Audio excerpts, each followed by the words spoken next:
there, I'm Lauren Noel, and here on my channel we talk about restoring simple harmony in your home and heart. Today I am reviewing the Minimalist Home book by Joshua Becker. This is a new book that just came out, and I pre-ordered a copy, so I got some of the bonuses as well. I think this is a book that every aspiring minimalist should have. Now, if you've already minimalized your home, he will tell you there's probably not a lot in here for you. And even the amount that we've done, I would say that there were a lot of very basic things in here that I am way past.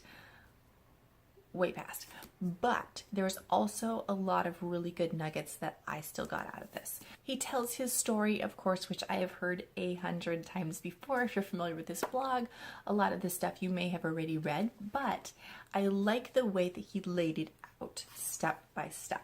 So he tells his story, and then he talks about the Becker Method. So the Becker Method he created, he's very big on creating your goals and your vision and your why, knowing why you're minimizing your home. I've known that for a really long time and done that many times, but he says a lot of people don't do that. So maybe it is common to not do that. I don't know. And then it's pretty simple from there. Start minimizing with the easy spaces, moving on to the harder spaces. And this is where a lot of people do it a little bit differently. Some people start in the bathrooms because it's like non-sentimental. He starts in like the living room, which is like the big living space. So it really is up to you and the different methods of where you want to start minimizing. The first question he tells you to ask is, do I need this? From my personal experience, I would add in, do I love this, or does it spark joy, or things like that, as a precursor to, do I need this? But it kind of depends on how emotional of a person you are. I like all the stories he tells. He tells a lot of stories and a lot of people's personal experiences. There's a lot of testimonials and different things that different people around the world have learned while minimizing. And I think for me, that's kind of one of the more valuable pieces as a more seasoned minimalist, that I'm looking at other people's perspectives and being like, oh, that's a good point, and oh, that's a good story, and I really, oh, I should think about that, instead of just all the practical advice that, because I've already gotten rid of all the knickknacks and a lot of the furniture and a lot of those. He does have a whole section here on explaining, do I need this, and the different things to ask and question when you come to that. The benefit versus the burden, that's a really important thing to consider. A lot of people just keep something because they think, well, why not? Well, is it actually benefiting you, or is it actually burdening you to keep it? He has literally step-by-step instructions, which is really cool, and I have never seen in any other book.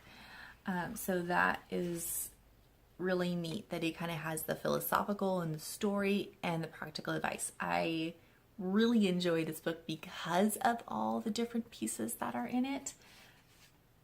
It really speaks to my brain, at least. At the end, he gives you a checklist to go over to ask questions, like kind of just reflecting questions, like, is this space calming? Does it reduce stress? So he's not asking you like, did you get down to 50% of your items? Did you only have 5 things left? Like, it's not that. It's more, he gave you the practical advice and like things to think about of clearing your shelves 50%, and things like that. And then it's like, you need to sit back and you need to look and see, does this space fulfill the purpose that I want it to? And does it feel the way I want it to? And does it encourage my family to live in our family values?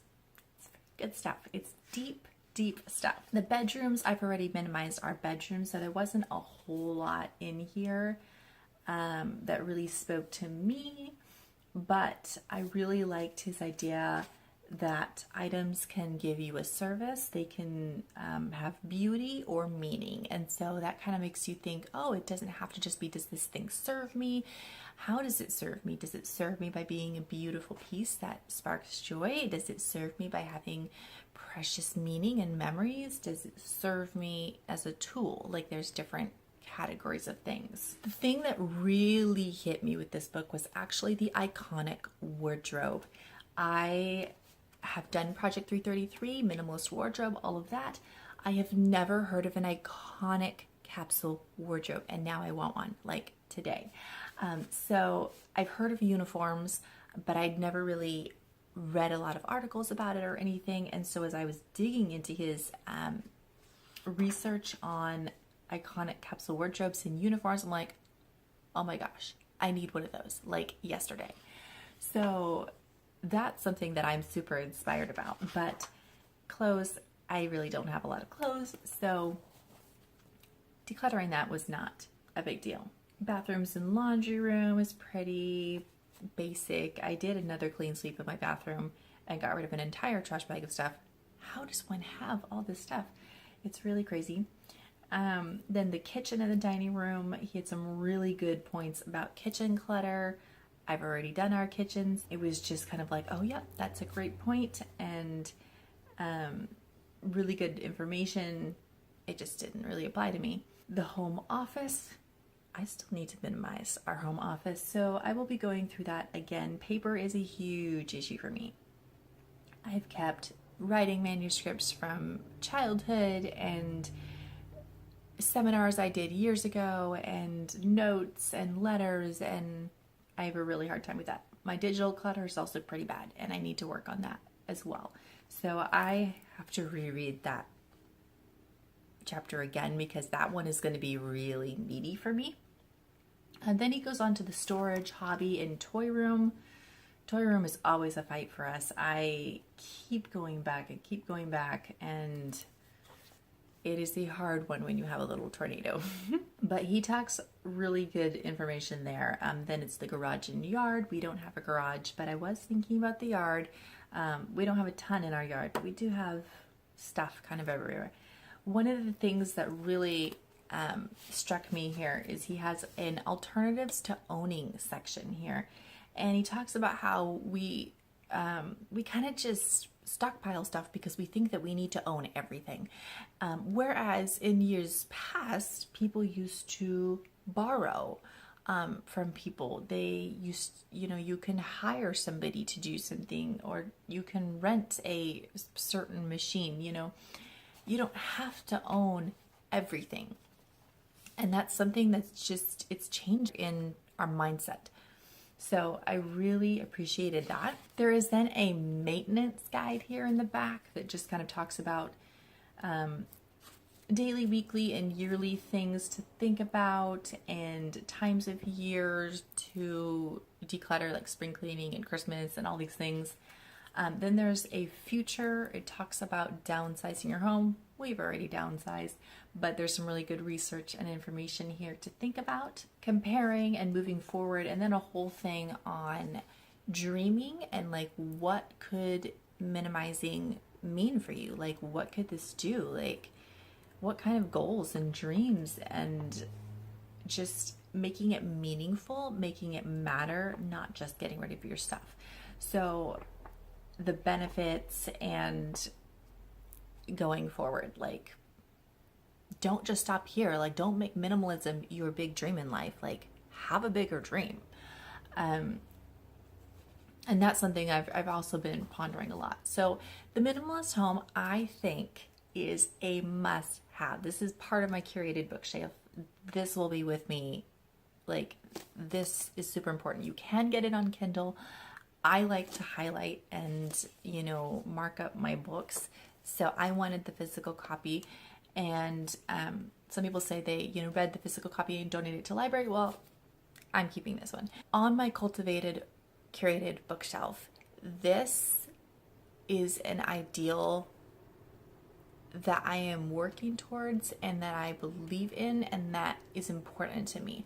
I would rather see this on my bookshelf than 14 business books I've never read, than old college textbooks that don't matter anymore, than fiction books that I will never read again. Does that make sense? Like, this is valuable. This is a forward thinking, forward moving. I'm taking this into my future. So I do highly recommend that you give it a read. I know libraries have it. You just have to wait on the hold list.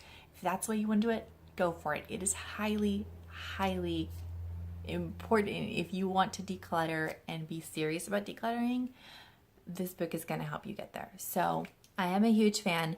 There are things that I'm just like, okay, take it, leave it, whatever. Pick and choose, but get started and dig in there and read people's stories, because when you just hear one person's story, like if you just heard Joshua's story, it would be like, okay, yeah, you minimized your house, okay. But when you read like the 20 other stories in here, probably more than that, you're like, oh, people actually do this and people actually get value out of this. And this is important. Like their kids, their stories of their kids and their kids. You're making waves for generations. That's why minimizing is so important. Like, I don't want my daughter to have a ton of stuff and think that the purpose of life is to get more stuff. I don't want that for her. I want her to have a value that stuff is something that we need to take care of and something we need to be very mindful of, and we don't need too much of it. We just don't. So anyways, that's my review of the Minimalist Home. If you've read it, let me know in the comments below what you thought of it. And if you want to read it, let me know the thing that intrigues you most about it. Thanks so much for watching, and we'll see you next time.